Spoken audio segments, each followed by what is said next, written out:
Minnesota Timberwolves versus Denver Nuggets Game 2 Preview. Ang mga naging adjustment ng Denver Nuggets sa halftime ng Game 1 noong Sabado ang nagsilbing susi sa kanilang panalo laban sa Minnesota Timberwolves. Sa isang serye na inaasahang magiging mahigpit at puno ng tensyon, ipinakita ng Nuggets kung bakit sila ang mas mataas na seed, habang ang Timberwolves naman ay naiwan na nag-iisip kung paano nila babaliktarin ang sitwasyon sa Game 2 ng kanilang Western Conference Quarterfinal Series bukas ng araw. Sa simula ng laro, kapansin-pansin ang pagiging agresibo ng dalawang teams, ngunit nang dumating ang ikatlong yugto ng laban, doon nagsimulang lumayo ang Denver. Sumablay ang Minnesota ng 14 sa kanilang first 16 attempts sa third quarter, isang napakalaking problema para sa isang team na umaasa sa ritmo at kumpiyansa sa opensa. Dahil dito, nagkaroon ng pagkakataon ng Nuggets na magtayo ng 15 puntos na kalamangan, isang agwat na naging mahirap habulin kahit pa nagpakita ng laban ang Timberwolves sa huling bahagi ng laro.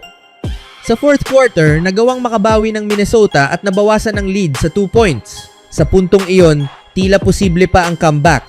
Ngunit sa kritikal na sandali, dalawang sunod na turnovers ang nagbigay daan sa isang mabilis na run ng Denver na tuluyang nagpatibay sa kanilang panalo. Ipinakita nito ang kahalagahan ng disiplina at execution sa closing moments ng isang playoff game, mga aspeto kung saan leading ang Nuggets sa pagkakataong iyon. Bagamat natalo, hindi pa tapos ang laban para sa Timberwolves.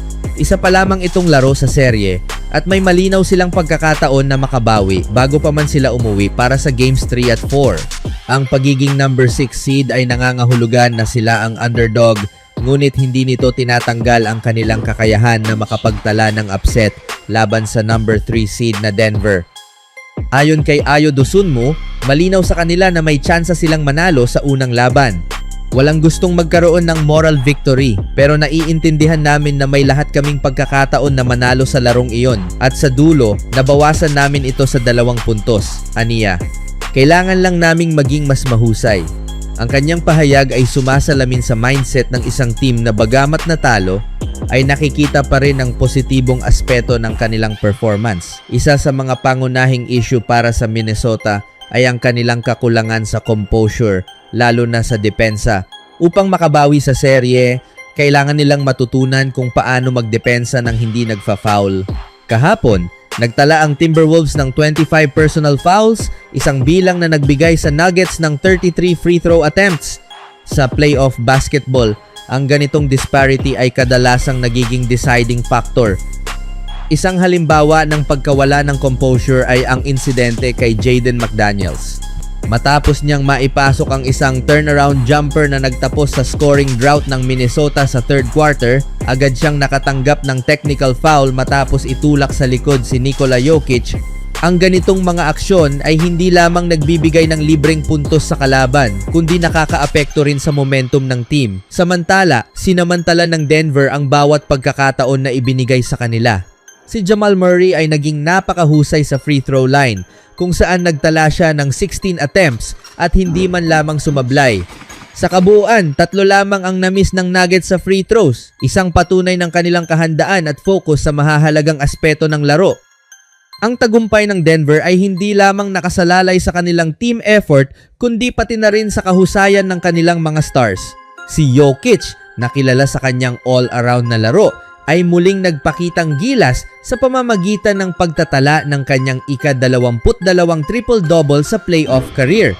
Ang kanyang kakayahan na mag-score, mag-rebound at mag-distribute ng bola ay nagbigay ng malaking problema sa depensa ng Minnesota. Sa kabilang banda, kahit hindi naging mahusay ang shooting ni Murray mula sa field na 7 of 22, nagawa pa rin niyang umiscore ng 30 points, karamihan ay mula sa free throws. Nang tanungin tungkol sa reklamo ng Minnesota hinggil sa hindi pantay na foul calls, mariin niyang pinabulaanan ito. Pakiramdam ko na foul ako sa bawat isa doon. Hindi ko alam kung ano ang sinasabi ng iba, sabi niya. Totoong fouls ang mga iyon. Ang kanyang kumpiyansa ay nagpapakita ng mental toughness na kinakailangan sa playoff stage. Para naman sa Timberwolves, nakasalalay ang kanilang pag-asa kay Anthony Edwards. Bilang kanilang pangunahing scorer at playmaker, mahalaga ang kanyang performance upang makasabay sila sa Denver. Gayunpaman, malinaw na hindi pa siya nasa kanyang pinakamahusay na kondisyon. hindi siya nakapaglaro sa 11 sa huling 14 na laro ng regular season dahil sa problema sa kanang tuhod. At ayon sa head coach na si Chris Finch, mukhang rusty si Edwards sa Game 1. Inamin mismo ni Edwards ang kanyang kondisyon. Hindi ako nakapaglaro ng halos 1 buwan o 1 buwan at kalahati kaya medyo napagod ako, aniya. Sa kabila nito, nakapagtala pa rin siya ng 22 points, 9 na rebounds, 7 assists at 3 blocks, isang indikasyon ng kanyang talento at potensyal. Ngunit kung nais ng Minnesota na manalo, kailangan nilang makita ang mas mahusay at mas consistent na bersyon ni Edwards sa mga susunod na laro. Habang ang Timberwolves ay naghahanap ng paraan upang makabawi, ang Denver naman ay umaasa na mapanatili ang kanilang momentum. Mula nang matalo sa Memphis Grizzlies noong March 18, nanalo ang Nuggets sa kanilang huling 12 laro sa regular season, isang impressive streak na nagbigay sa kanila ng kumpiyansa papasok sa playoffs. Dahil dito, nalampasan nila ang Los Angeles Lakers para sa ikatlong pwesto sa standings. Bukod sa kanilang kasalukuyang tagumpay, ang seryeng ito ay may dagdag na intriga dahil sa kanilang kasaysayan.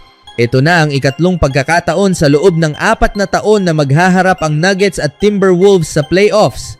Sa bawat taon, lalong umiinit ang kanilang rivalry at malinaw na parehong teams ay may nais patunayan.